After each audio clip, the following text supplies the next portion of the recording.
Well, this was an unexpected turn of events.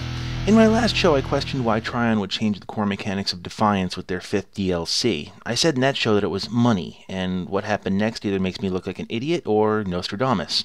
Probably both. On May 1st, Trion announced that Defiance would be going free-to-play as of June 4th. They made this announcement literally hours after my last show went live. Trion already released that existing customers will receive for staying with the game, and it translates to you get to keep what you have, plus 30 days of subscription. Oh yeah, and with the free-to-play model, Trion also announced that subscription systems that's going to give players boosts and bonuses for a paid period of time. Plus, players can make microtransactions for other XP boosts, bag space, keys to make guns more powerful, and other items.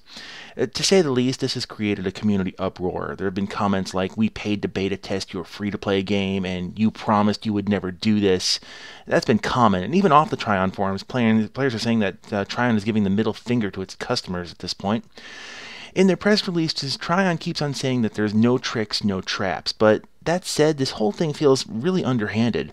For one thing, Defiance went on sale over Steam 2 weeks before DLC 5. Trion had to know at the time the plan was to go free-to-play, and yet they moved to sell more digital copies before the announcement. Add to this, they're going to ask their core players to pay a monthly membership and the really high prices in their cash shop, and it just feels like a blatant money grab. Add to this that DLC 5 and its changes to the core mechanics, and they're trying to mirror more mainstream MMOs like World of Warcraft. They knew they were going free to play, so they had to make the game somehow more compatible to the hordes of players who would be entering their world, and then charge these players for convenience items like XP boosters so they can compete with existing players. The emphasis on buying convenience is not very subtle with DLC 5. Personally, Defiance is a game that I really want to like. It has elements that I enjoy, like the mass mayhem of open world events, but DLC 5 was the first time I felt like Trion was forcing me to pay more to keep pace with other players, and I personally see this move as just a cash grab. That said, Defiance has become an example of how to get it wrong, but playing is like watching a train wreck in slow motion.